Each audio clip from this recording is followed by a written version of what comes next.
Donc vous voyez tous plus ou moins l'OM deuxième ou troisième, donc sur le podium. C'est quelque chose qui est selon vous primordial sur cette première saison de Roberto De Zerbi. C'est même une évidence d'être sur le podium cette saison, Samy, par exemple. Clairement, oui. En fait, la réponse, c'est le recrutement. Quand tu recrutes aussi des joueurs de si grande qualité sur une saison où tu fais pas de Coupe d'Europe, c'est parce qu'en fait, tu t'attends et en fait, on est encore dans la continuité des derniers mercato de Longoria, dans ces espèces de projections, de se dire, je vais faire un gros recrutement parce qu'à la fin de saison, j'aurai la Ligue des Champions.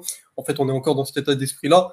Et donc là, c'est clairement l'objectif visé, c'est minimum la quatrième place parce qu'elle est aussi qualificative pour la Ligue des Champions. Je pense qu'il y a une réflexion qui est de se dire on recruter beaucoup parce qu'on en avait besoin au vu de la saison qui vient de se terminer sur l'année zéro du projet des Arvis pour finir en Ligue des Champions et pour que justement retrouver cette stabilité dans les 3 ans pour que justement les prochains mercatos, donc l'été prochain et l'été d'après, ce soit plus des mercatos de retouche, de ramener des joueurs un peu complémentaires à ce qu'on a déjà, à la base qu'on a déjà, que le mercato qu'on vient de connaître avec plus d'une dizaine de mouvements.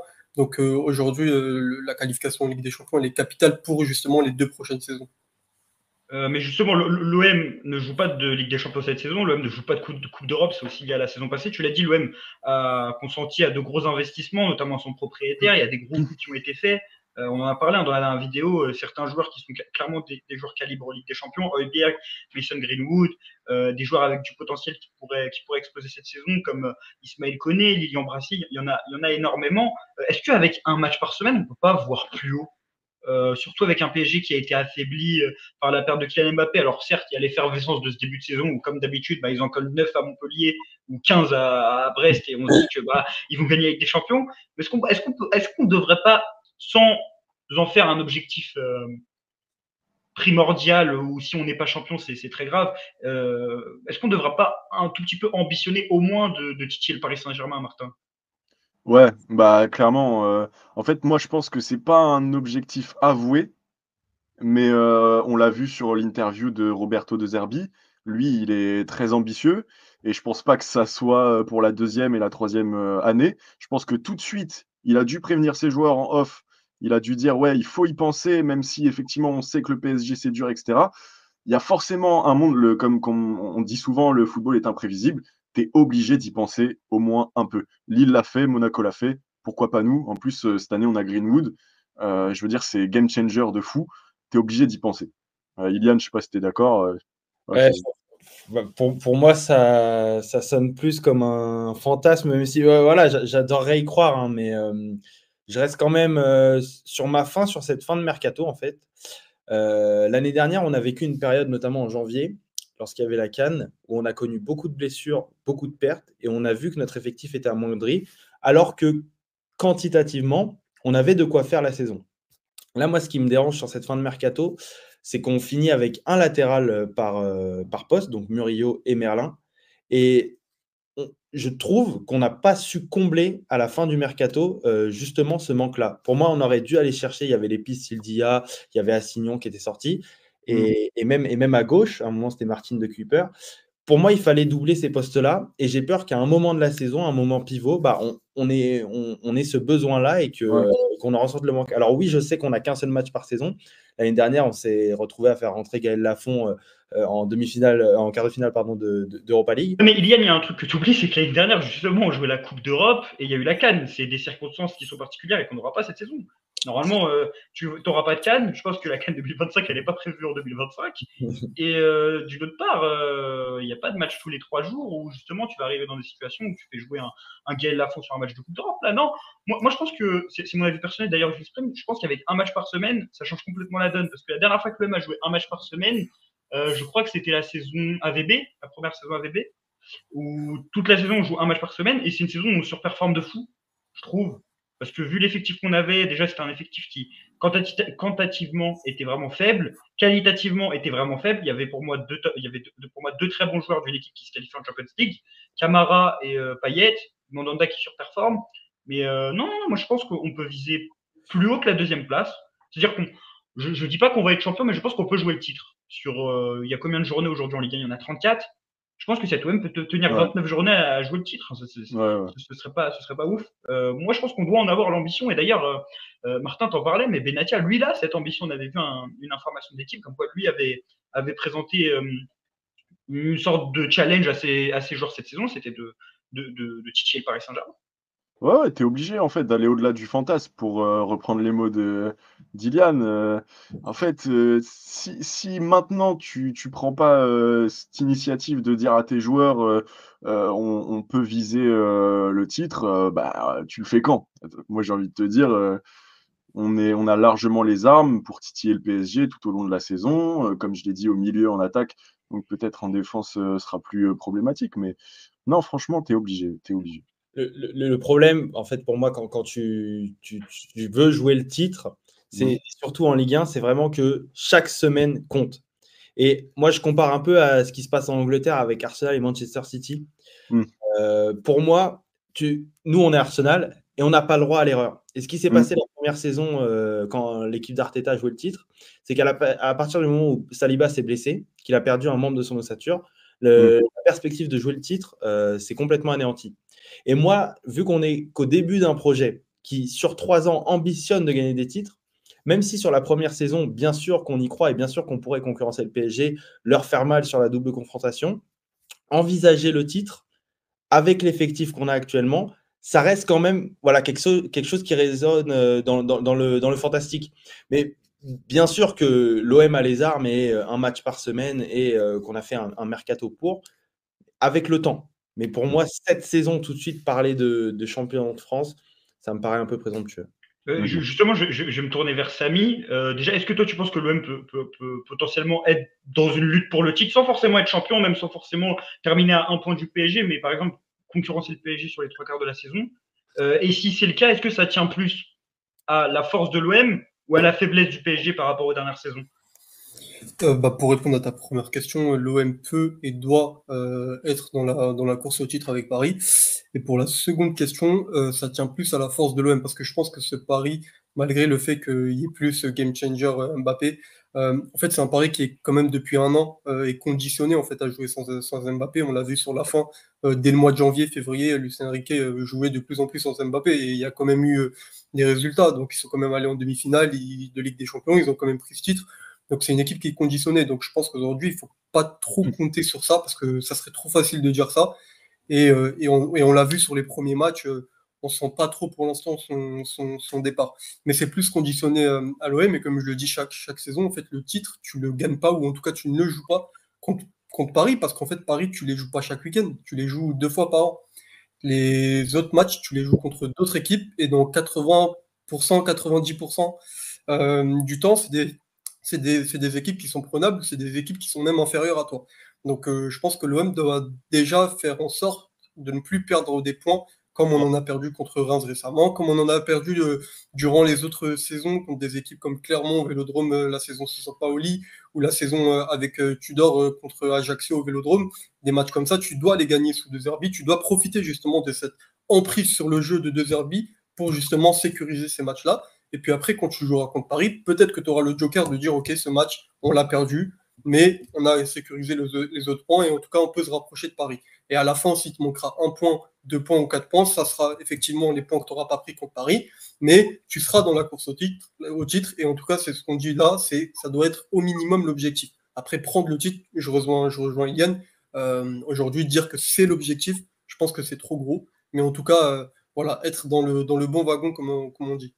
Mais moi, il y a juste un truc sur lequel je veux rebondir et qui a été très intéressant dans ce que tu as dit. La lutte pour le titre, encore une fois, je pense que ça peut être remis en question. Peut-être que l'OM va faire des erreurs. Peut-être que dès les 2 prochains matchs, on va comprendre que cet OM-là ne peut pas jouer le titre parce qu'il y a trop de carences sur certains postes, par exemple celui derrière droit défenseur central. Par contre, pour moi, la perte de Mbappé a un gros impact sur une chose, la double confrontation contre l'OM. Parce que les 2 matchs que tu gagnes contre le PSG sur les 10 dernières années, c'est les 2 matchs où il n'y a pas Mbappé. Et le 3e match que tu devais gagner, c'est celui où Mbappé n'est pas encore Mbappé. Donc pour moi, il y a déjà un impact, c'est que quand tu vas te déplacer au parc, tu regardes plus vraiment dans ton dos, genre tu te dépasses pas en te disant si je laisse 40 mètres dans mon dos, bah il suffit juste qu'un de mes défenseurs se loupe et je peux pas le rattraper. Des situations où Mbappé nous a tués sur des attaquants en profondeur dans des classicos au Vélodrome, on s'en rappelle tous, même si c'est avec Boubacar Camara ou Camara n'arrive pas à le rattraper, il y en a eu tellement. Et pour moi, c'est un gros impact. Ça veut dire qu'on va se déplacer au parc en pouvant se dire, bon, Tudor l'avait déjà fait, mais Tudor reste Tudor.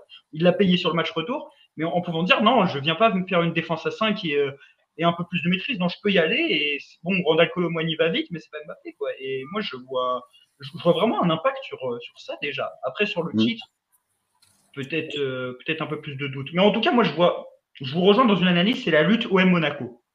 Je suis persuadé que ça va être le gros duel de la saison, même s'il y a lutte pour le titre. Je pense que l'OM et Monaco, s'il y a une lutte pour le titre, ça sera entre les deux. Parce que s'il y a une lutte pour le titre, je ne vois pas le PSG dedans.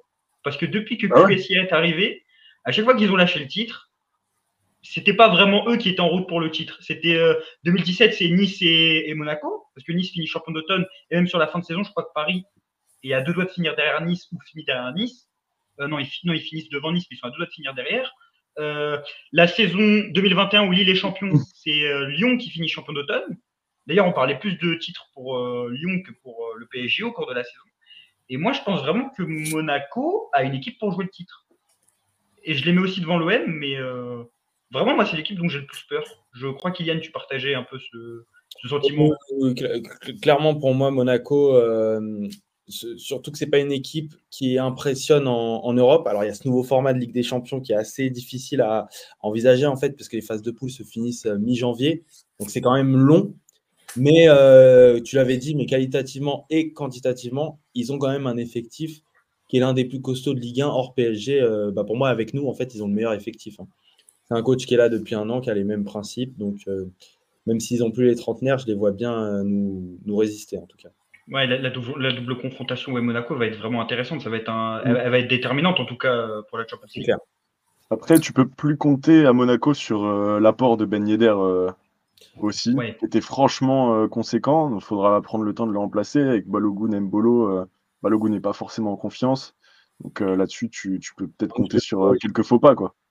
D'ailleurs, est-ce que vous pensez que l'OM a la meilleure individualité de Ligue 1 avec Mason Greenwood? Clairement, oui. Je pense qu'on a fait la meilleure recrue possible. Même des grands clubs en Espagne nous l'enviraient. Et oui, on a recruté un joueur clutch qu'il te faut, hâte de voir dans des grands matchs, mais qu'il te faudra aussi dans les grands matchs. On a besoin d'un Mason Greenwood pour faire les différences contre Paris, contre Monaco. Et je ne vois pas de profil, même qui puisse rivaliser avec lui en Ligue 1. Barcola? Ah ouais? Oui, si, Barcola, mais Barcola, j'attends de le voir. Après, lui, c'est plus taille Ligue des Champions maintenant, puisqu'on parle du PSG, mais Barcola, il est quand même bien accompagné. Mason Greenwood, il n'a pas Vitinha au milieu de terrain pour lui mettre des galettes. Donc, ouais, mais bon. Moi, je trouve qu'on a la meilleure individualité pour faire la différence tout seul dans le championnat, surtout que Mbappé n'est plus là. Ça va être un gros débat entre Barcola, justement, et Greenwood. À mon avis, ça va être le duel à distance entre deux joueurs cette saison. Parce que Dembélé, il est hors course. Oui, non. Samy, tu penses, est-ce que tu penses qu'une individualité comme Greenwood, ça peut être un peu en cas de grosse saison, parce qu'il part quand même sur des grosses bases, il a déjà 5 buts. En vérité, il aurait pu en mettre déjà beaucoup plus, puisqu'il a donné un penalty à Wai. Contre Toulouse, il a fait une grosse boulette. Est-ce que tu penses que ça peut être l'individualité qui peut crédibiliser un OM qui joue le titre, justement? Ouais, clairement, parce que comme l'a dit, je rejoins un peu Yann, on le voit sur les premiers matchs, c'est un mec qui est froid devant le but, qui est létal, qui est clinique. Et en fait, on peut bénéficier en fait de tout ça par toute la construction qui se fait autour de lui. Et en fait, j'ai envie de dire, comme on l'a fait comme on l'a vu la dernière fois avec ce qui se passe du côté gauche, j'ai envie de dire, tu as juste à faire en sorte que ta construction, elle se fasse dans les bonnes conditions. Tu sais qu'à partir du moment où le ballon sera dans la surface, il mettra les buts, il les mettra. Et donc, c'est vraiment, pour moi, oui, c'est un game changer. Et c'est un peu le game changer qui nous a peut-être manqué sur les dernières saisons, j'ai envie de dire. L'année dernière, on n'avait pas ce mec qui sort du lot, parce que pour moi, Aubameyang ne l'était pas totalement. Mais bon, c'est un autre débat. La saison d'avant, on avait Alexis Sanchez, mais il a pas forcément ni le profil ni les aptitudes pour garder toute la saison ce statut-là de game changer, de mec qui va être autosuffisant, qui va te faire sortir de la mue sur certains matchs. Donc en fait, on n'a jamais eu ce mec-là qui, comme Greenwood, vient égaliser contre Reims quand t'es sous l'eau. Justement, la Samy avec Greenwood, tu nous as parlé d'une des raisons qui pourrait crédibiliser l'OM dans sa conquête du titre. Est-ce que tu vois justement des points faibles qui sont un peu des red flags pour voir le champion de France? Des points faibles, oui et non. Oui, parce que effectivement, on l'a vu, et je crois que c'est Eliane qui en parlait tout à l'heure, il y a des manques sur la fin du mercato, notamment sur les joueurs un peu complémentaires, les joueurs, les remplaçants, en fait, les joueurs qui sont là en sortie de banc, pour venir compenser d'éventuelles blessures ou suspensions. Mais je me dis que il n'y a qu'une quinzaine de matchs en fait à jouer d'ici janvier, et que si en janvier tu te retrouves, tout à l'heure je parlais du fameux wagon du titre, si tu te retrouves en janvier champion d'automne ou à 2 points seulement du Paris Saint-Germain, ça peut peut-être donner une idée aux dirigeants et de se dire ok, Oui. on n'est pas loin, là il nous reste la deuxième partie de saison à jouer, on sera toujours sur une deuxième partie de saison avec un match par semaine, il nous manque tel joueur à tel poste, si on va le chercher, si on tombe sur la bonne pioche, peut-être qu'on pourra aller chercher le titre. Donc je me dis, là sur une quinzaine de matchs, ça peut ne pas être préjudiciable, mais il faut voir en janvier ce qui pourrait être fait.